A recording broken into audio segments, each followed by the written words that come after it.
আব্বা, তাড়াতাড়ি আহেন, এক শহরে পোলা কুত্তার মতো ভাইরে পিড়াইতেছে। ভাইয়ে বাঁচত না আব্বাজান, জলদি আহেন। অস্থির কণ্ঠের চেঁচামেচি শুনেই কলিজা শুকিয়ে এলো সবার। সত্যি সত্যি বাড়ির বাইরে এক অপরিচিত ছেলে বেধড়ক পিটিয়েছে সাইদুলকে। সাইদুলের নাক মুখ দিয়ে চুটিয়ে রক্ত পড়ছে। সেদিকে এক চুল পরিমাণ ধ্যান নেই ছেলেটার। রাগের কারণে ছেলেটার কপালে ঘাম, সেই সাথে হাতের অবস্থাও নাজেহাল। তবুও লম্বা উচ্চতার মানুষটা বেপরোয়া ভঙ্গিতে শার্টের দুই হাতা কনুইয়ে তুলে ধুমচে পেটাচ্ছে সাইদুলকে। তার পাশেই মাটিতে লুটিয়ে হাহাকার করছে আরো তিনটে ছেলে। শরীরের অবস্থা দেখেই বোঝা যাচ্ছে কোনো মায়া-দয়া করেনি ছেলেটা। হান্নান দ্রুত পরিস্থিতি সামলানোর জন্য ছেলেটাকে চিৎকার করে বলল, কে তুমি, কোথা থেকে এসেছো, কেন ওদের মারছো? এই ছেলে।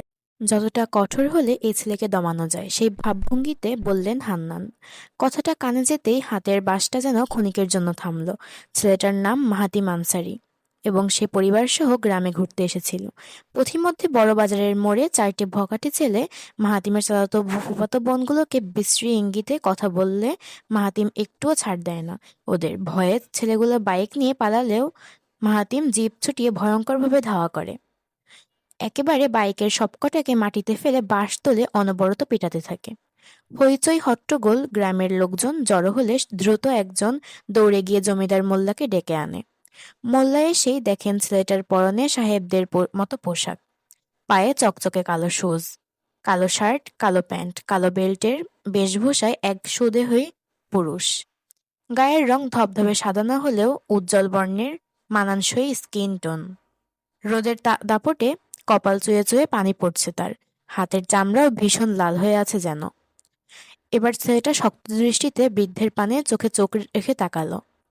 একজোড়া চোখের এমন ভয়ঙ্কর তেজ দেখে হান্নান চট করে ছেলেটার হাত থেকে বাঁশ ছিনিয়ে ছুঁড়ে ফেলে দিল।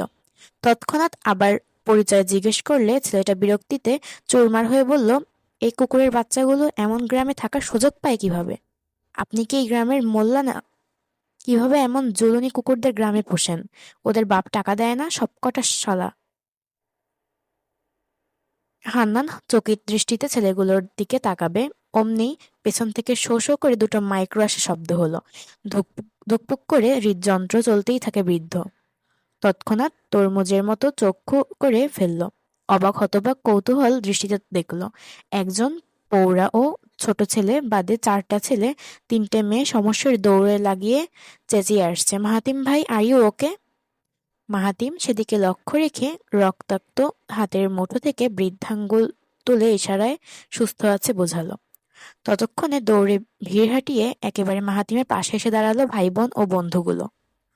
বোনগুলো তাড়াতাড়ি মাহাতিমের হাত টেনে পানি ঢেলে রুমাল টিস্যু চেপে ধরল, সেই সাথে হাতের ঘড়ি খুলে নিল। অস্থির হয়ে ভাই ও বন্ধুগুলো বারবার জিজ্ঞেস করতে লাগলো, ব্রো তুমি ঠিক আছো? কোনো চোট লাগেনি তো? হাতে খুব ব্যথা করছে? স্কাউন্ডেলগুলোকে এক চোটে দেবো নাকি? মাহাতিম ইশারায় ওদের উত্তেজিত অবস্থাকে থামিয়ে দিল। ঠান্ডা ও শান্ত হতে বলল। এদিকে হান্নান তখন কপালে ভাঁজ ফেলে পৌরার দিকে চেয়েছিলেন। হঠাৎ খুশির সাহসে চেঁচিয়ে বললেন, মার্জা, মা তুমি? কি নসিব গো খোদা, এই সরে দাঁড়া, তাড়াতাড়ি সরে দাঁড়া, আমার মার্জামা এসেছে। মা গো, আসো আসো, এদিকে আসো। পৌরার গায়ে কাতানের সফেদ শাড়ি, মাথায় ঘোমটা, পায়ে নরম কালো জুতা এবং ঠোঁটে মিষ্টি হাসির ছোঁয়া। ঠিক ডান পাশেই মায়ের সাথে আসছে 12 বছর বয়সী মাহাদি। মায়ের দেখা দেখে বৃদ্ধের পা ছুঁয়ে সালাম করে ফেলে। তখন মার্জা প্রসন্ন কণ্ঠে বললেন, আপনাকে দেখতে এলাম বাবা মশাই, আপনার ভিটে বাড়িতে নির্মল হাওয়া খেতে এলাম, কিন্তু আসার সময় যা হলো। কথা আটকে গেল বৃদ্ধ। আড়ষ্ট হয়ে পুরো ঘটনা জানতে চাইলে মার্জা সব খুলে বলে। সব ঘটনা শুনে প্রচণ্ড ক্ষেপে গিয়ে একসাথে পঞ্চায়েত ডেকে ওদের বিচার করতে নির্দেশ দিলেন। কুটুম নিয়ে বিশাল বাড়িতে উপস্থিত হতেই আপ্যায়নের ধুম পড়ে গেল সবার। হান্নান মোল্লার বয়স 61। 18% জমির উপর ভিটেবাড়ি স্থাপন করেছেন তিনি। গ্রামে মোল্লা স্বরূপই বেশ খ্যাতি ওনার। তবে একমাত্র জমিদার হিসেবে এখনো নাম যশ সুখ্যাতি রয়েছে তার। তিনটে ছেলে আছে, সেই সঙ্গে 3 ছেলের বউ। প্রথম ছেলেটা গত হয়েছে 7 বছর হলো। দ্বিতীয় ছেলেটা গ্রামের হেডমাস্টার, তৃতীয় ছেলেটা কাতার প্রবাসী। মোল্লা বাড়িতে কয়েক যুগ পর যেন আগমন হলো কুটুমের। হান্নান সাহেবের বন্ধুকন্যা কত যুগ পরে এসেছে। পথিমধ্যে এমন দুর্ঘটনার কথা শুনে ব্যথিত হলেন খুব, কিন্তু খ্যাতির জন্য লেগে পড়লেন সবাই। প্রচণ্ড রূপে মেজাজ খারাপ হয়ে আছে মাহাতিমের। এখানে আসাটাই ওর ভুল হয়েছে, মা কসম না দিলে এখনো আসতো না। মাহাতিমের ফুফাতো বোন নীতি ও প্রীতি পায়ের ওপর পা তুলে লেবুর শরবত খাচ্ছে। একটু পর পর মাহাদি এসে বাড়ির রিপোর্ট দিয়ে যাচ্ছে। চাচাতো ভাই শামিক শাবির শার্টের কলার টেনে সোফায় বসে আছে। বন্ধু সিয়াম, সৌভিক, তৌফ গরমের জ্বালায় অতিষ্ঠ বোধ করছে। এদিকে সবচেয়ে ছোট চাচাতো বোন ফারিন ঘুরঘুর করে পুরো বাড়ি দেখছে। বাড়ির দোতলা থেকে চার জোড়া চোখ অতিথি দেখার জন্য অপেক্ষা করছে। কখন দাদাভাই তাদের খাবার ঘরে ডাকবেন সেটার জন্য প্রহর গুনছে। তিনজনের পরনে বিভিন্ন রঙের শাড়ি থাকলেও কেবল একজনের শাড়িটা সাদামাটা। মন্দির থেকে দূরে দাঁড়িয়ে আকাশ দেখছে মানবীটা। গ্রামের রেওয়াজ ও বহুদিনের ঐতিহ্য হিসাবে সব মেয়েদের শাড়ি পরার নিয়ম।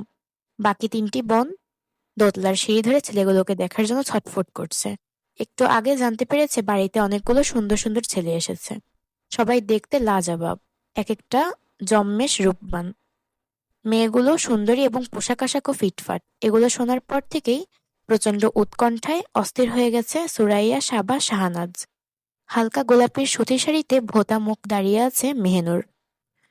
হঠাৎ সুরাইয়া যেন শাহানাজের উদ্দেশ্যে চিল্লিয়ে উঠল, আপু আপু, এই দেখো ওরা আসছে। ওদের খাবার ঘরে দাদাভাই ডাকছে। তাড়াতাড়ি দেখো আপু, তাড়াতাড়ি। সুরাইয়া থামতে দেরি অমনি একে একে সবগুলো ছেলে ওদের দৃষ্টিসীমানার বাইরে চলে গেল। প্রচন্ড স্পিডে ধুকপুক করতে থাকা বুকটা আরো বেতাল ভঙ্গিতে ছুটতে লাগলো। সত্যি মোল্লাবাড়িতে পুরুষের আগমন অদ্ভুত অনুভূতির সঞ্চার করছিল। কিন্তু কে জানতো তিনজোড়া চোখের হাসি হাসি দৃষ্টি আকস্মিকভাবে আটকে যাবে। কে জানতো বুকের হুলস্থুল কাঁপুনিটা ধকধক করে চাবুকের মতো পেটাবে। কে জানতো সিনেমার সেই ডায়লগের মতো সত্যি সত্যি হার্টবিট মিস হবে। সিঁড়ির রেলিং আঁকড়ে বরফের মতো শক্ত হয়ে গেল শেহনাজ। মুখের চল ঝুলিয়ে হাঁ করে ফেলল সুরাইয়া। বিস্ফোরণ চাহনিতে আশ্চর্য হয়ে শব্দ গুলিয়ে ফেলল সাবা। সকলের হইচে চিল্লাচিল্লি যখন সহসা থমকে গেল, তখন কৌতূহল মনে পিছু তাকায় মেহেনুর। তিন বোনের অমন মুখভঙ্গি দেখে সাথে সাথে ভ্রু কুঞ্চন করে দোতলার দিকে দৃষ্টি ফেলে। অমনি শরীরের প্রতিটি পশম কাঁটা দিয়ে সূচের মতো বিঁধল। শুধু দৃষ্টি আটকে রইল সুদীর্ঘ সুদর্শনের ন্যায় এক সুদর্শন পুরুষের উপর, যার প্রশস্ত বুকটা কালো শার্টের আড়ালে আটসাঁটভাবে ঢেকে আছে। শার্টের দুটো বোতাম খোলার কারণে উন্মুক্ত বুকের কিছু অংশ দেখা যাচ্ছে। লোভনীয় বস্তুর মতো নয়তো অনেকটা কাঙালের মতো তাকিয়ে আছে তার বিশাল বুকের দিকে। কোমরে কালো বেল্টের সাহায্যে শার্টটা ইন অবস্থায় রয়েছে।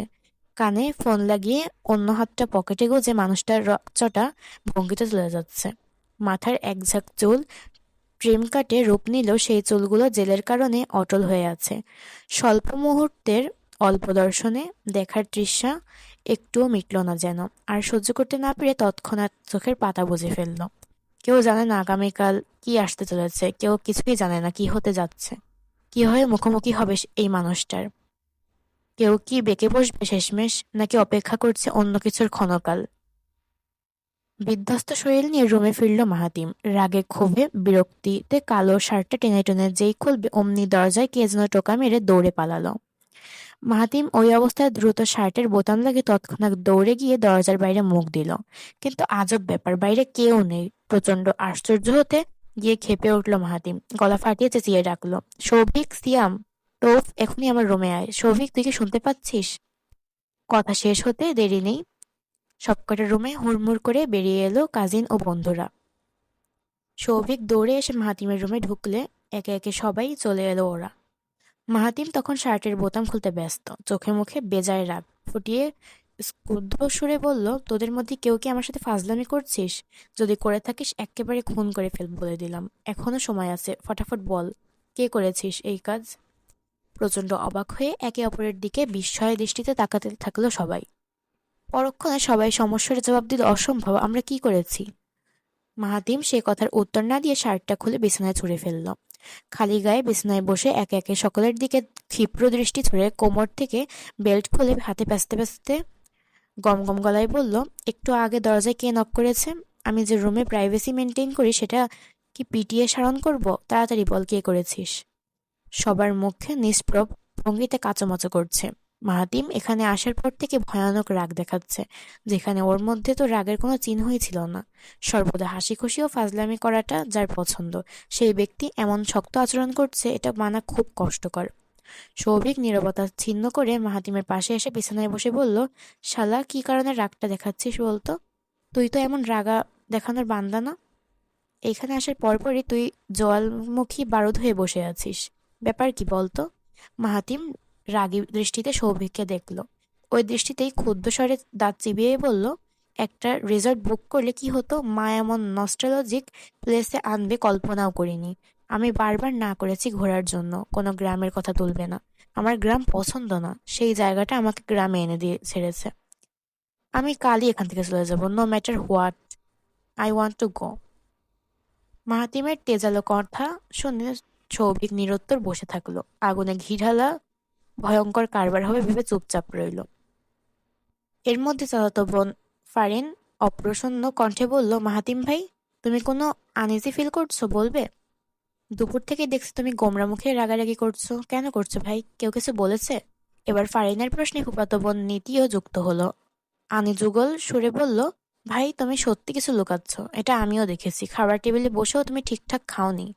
ভাইয়া কি হয়েছে তোমার, আমাদের কাছে খুলে বল তো। মাহাতিম দৃষ্টি নত করে ফ্লোরে তাকিয়ে রইল। উত্তর না পেয়ে চাচাতো ভাই সাবির শান্ত সুরে বলল, তুমি কি এবারের মেয়েদের জন্য আনকমফোর্টেবল ফিল করছো? প্রশ্ন ছুটতে একজোড়া চোখ সাবিরের দিকে ভয়ঙ্করভাবে পড়ল। সাবির এতটাই বিব্রত কখনো হয়নি। সে সাথে সাথে চোখ নামিয়ে কণ্ঠ নিচু করে বলল, আই এম সরি মাহাতিম ভাই, বাট আমার মনে হচ্ছিল মেবি তুমি মেয়েদের জন্য সাফকেট ফিল করছো। সাবিরের ম্লান মুখটা দেখে মেজাজটা শান্ত হলো মাহাতিমের। শক্ত বাক্য বলার জন্য ঠোঁট খুলল, সেটা দ্রুত সামলে নিয়ে ধাতস্থ সুরে বলল, এবারের ছোট মেয়েটা জাস্ট বেহায়া। খাবার টেবিলে বসেও আমি শান্তি পাইনি। একটু পরপর আমার গা ঘেঁষে চলে যাচ্ছিল। এত ছ্যাঁচড়া একটা মেয়ে হয়? ওই মেয়েকে জানে না আমি ওর কত বড়? এইভাবে আমার সাথে ঘেঁষাঘেঁষির মানে কি? আমাকে দেখলেই বিনা কারণে হিহি করে হাসতে থাকে। মেজাজটা খারাপ হয়ে আছে ওই বুলশিটের জন্য। আমি এখানে থাকবো না, ব্যাস। রাগের সঙ্গে তেজমিশি কথাটুকু শেষ করলো মাহাতিম। হাতে পেঁচানো বেল্টটা ঠিকঠাক মতো বিছানায় চকিতে মতো রাখলো। তেজালো শরীর নীতির উদ্দেশ্যে শক্ত কণ্ঠে বলল, লাকেজ থেকে আমার টি শার্টটা দে নীতি, আর লেফট সাইডে ট্রাউজার পরবি। নীতি বড় ভাইয়ের আদেশ মতো কাজ করতে থাকলে বাকিরা নিজেদের মধ্যে চাওয়াচাই করতে থাকে। ইশারায় কিছু কথোপকথন সেরে মাহাতিমের দিকে দৃষ্টি দিল সবাই। তো বুক ফুলিয়ে রাগ দেখিয়ে বলল, দোস্ত বিলিভ মি, তুই একা এখানে ভিকটিম না, আমিও ফেসছি। ছোট মেয়েটা আস্তে একটা শয়তান, কানের নিচে থাপড়াইতে ইচ্ছা করছে আমার। আব্বুকে ইনফর্ম করতে জানালার কাছে গেছি, অমনি পিছন থেকে ঘ্যাট ঘ্যাট করে হাসছে। মায়েরে কি জঘন্য হাসি, আরেকবার সামনে পাইলে রে দেখিস চুল ছিঁড়ে কি করি। তৌফিক উত্তেজিত অবস্থার মধ্যে প্রীতি কপাল কুঁচকে প্রচন্ড আশ্চর্য দৃষ্টিতে তাকালো। ততক্ষণ নীতির দেওয়া সাদা শার্টটা মাহাতিম পরছিল। প্রীতি নিজের বিস্ময় উগরে তৎক্ষণাৎ বলে উঠল, তোমরা কি যাতা বলছো ভাই? ছোট মেয়ে যে করছো, ওকে কি তোমরা চিনো? ওকে কি দেখেছো? ওকে দেখলে তোমরা স্বপ্নেও এই কথা বলতে পারতে না। তোমরা যার কথা বলছো সে মেবি মেজোটা। মেজোটা হাড়ে হাড়ে ফাজিল। ওই তোমাদের সাথে ইয়ার্কি করছে। প্রীতির কথায় সায় জানিয়ে শেষে ফারিন নীতির যুক্ত হলো। ফারিন বিরক্তি স্বরে বলল, আমিও প্রীতির কথায় একমত ভাইয়া। এই বাড়িতে 4টা মেয়ে আছে। বড়টা সানাজ, মেজোটার নাম সুরাইয়া, সেজোটা সম্ভবত সাবা, ছোটটার নাম মেহনুর। তুমি কি মেহনুরকে দেখেছো? আচ্ছা, মেহনুর দেখতে কেমন বলো তো? মাহাতিম ফট করে উত্তরের জন্য ঠোঁট খুলে বলল, আমি নামধাম জানি না। লাল শাড়ি পরেছিল, কপালে খচ্চরের মতো বড় টিপ দেওয়া, আর চোখটা মেবি বড়। গায়ের রংটা সম্ভবত প্রীতির মতোই, বাট ওই মেয়েটাকে আরো চাপা। ভাইয়ের মুখে এমন উটকো বর্ণনা শুনে ফারিন ও নীতি মৃদু ভঙ্গিতে হেসে ফেলল। প্রীতি তাদের স্বল্প হাসিতে যুক্ত করে সরল কণ্ঠে বলল, ভাইয়া, মেহনুর তোমার চেয়েও ফর্সা। সাহিত্যের ভাষায় ওর ডাগর ডাগর চোখ, কপালের টিপ তো দূরে থাক, মুখে সামান্য কেমিক্যাল পর্যন্ত মাখিনি।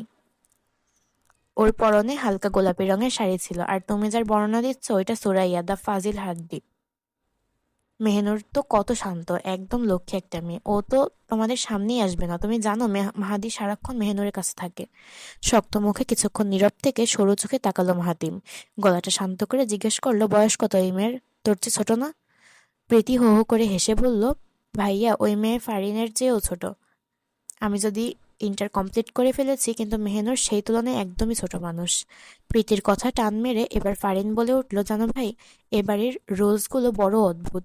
এখানে ছোট বড় সব মেয়েদের শাড়ি পরা লাগে। মেহনুর যে এত ছোট সেটা কিন্তু শাড়ির জন্যই বোঝা যায় না। তবে একটা জিনিস সত্যি, মেহনুর মেয়েটা খুব মিষ্টি।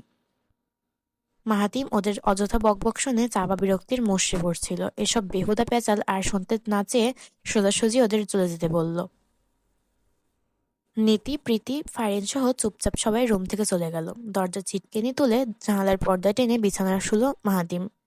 মাথার নিচে ডান হাতের তালু ঢুকিয়ে দৃষ্টি সরাসরি ঘূর্ণায়মান ফ্যানের দিকে স্থির করে ভাবতে লাগলো, এবার এটা হান্নান শেখের।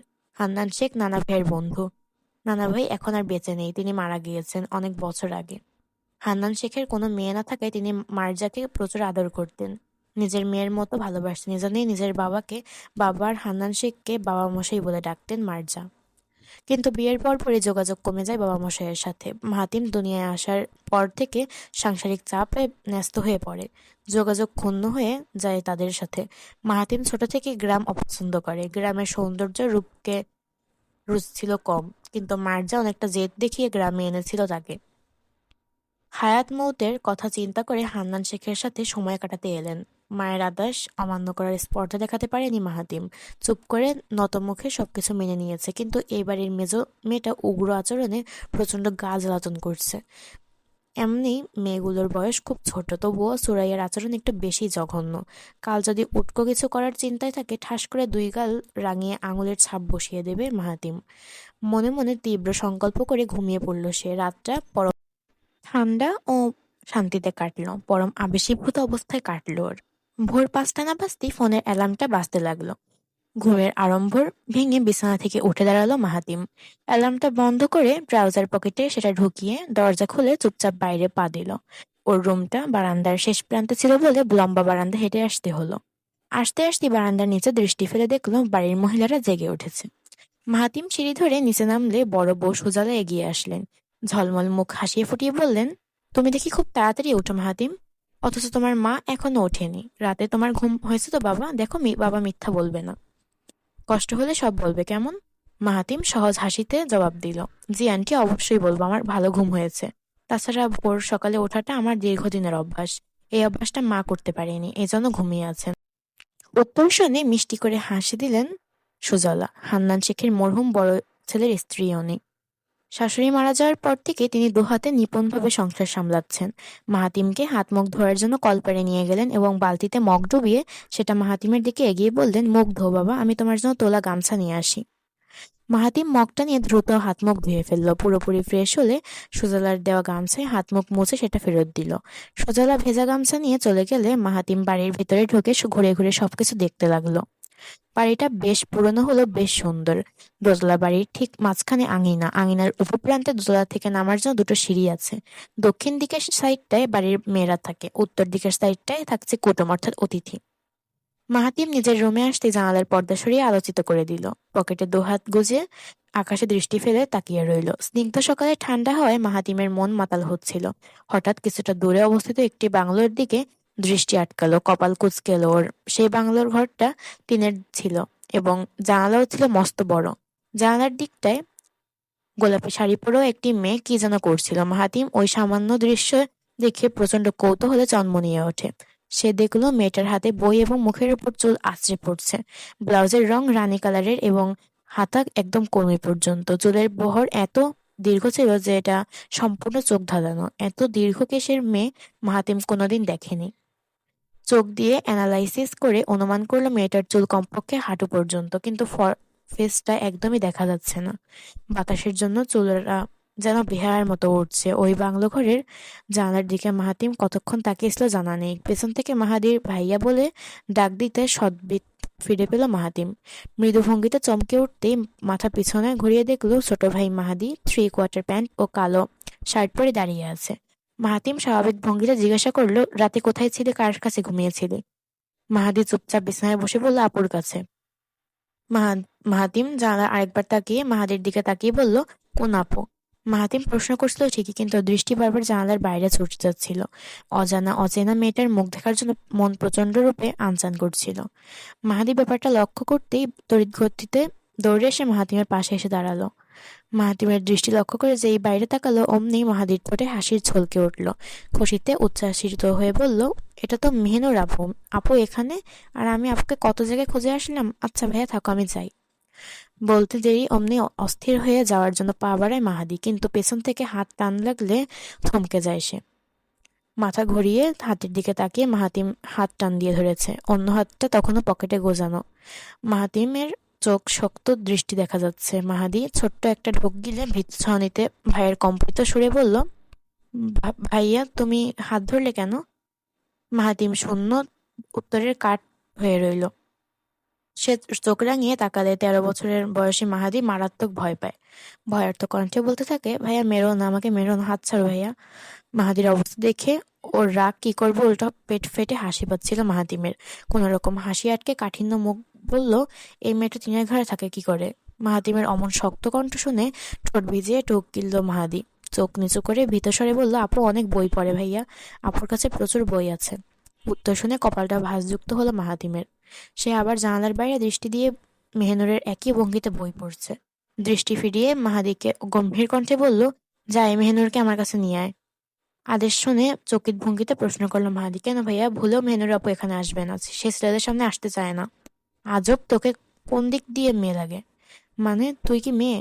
ও যে তোর সামনে আসে, রাতে তোকে নিয়ে ঘুমিয়ে পড়ে, সেগুলোর মানে কি? মাহাদি মুখ ফুলিয়ে বলে, আমি ছোট না, আপু আমাকে আদর করে, রাতে ঘুমালি কিভাবে? তোর তো শোয়া ভালো না। মাহাতিম তৎক্ষণাৎ হাত ছেড়ে দিল। মাহাদ চুপ করে কাচুমাচু ভঙ্গিতে বলল, আপুর রুমটা 2টা বিছানা দিয়েছিল ভাইয়া।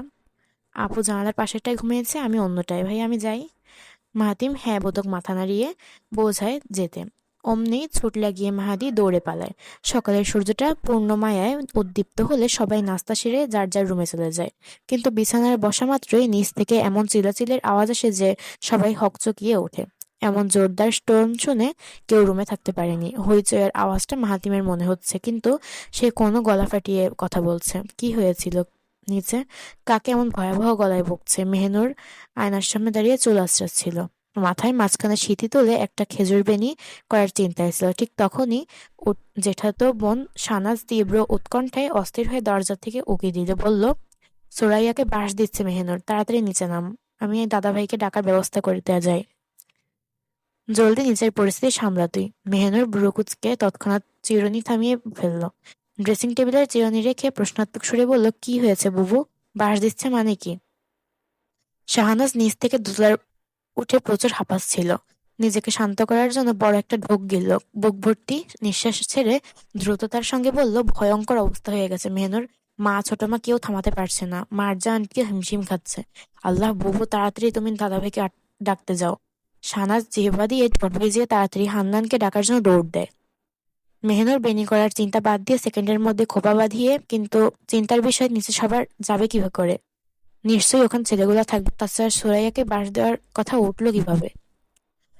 ধন্যবাদ এতক্ষণ আমার সাথে থাকার জন্য। পরবর্তী পর্ব পেতে চাইলে অবশ্যই চোখ রাখুন ভয়েস বাই মায়ের সাথে। আর এটা ছিল মন বাড়িয়ে ছুঁই তোকে সিজন 1 পর্ব 1 ও 2। ধন্যবাদ।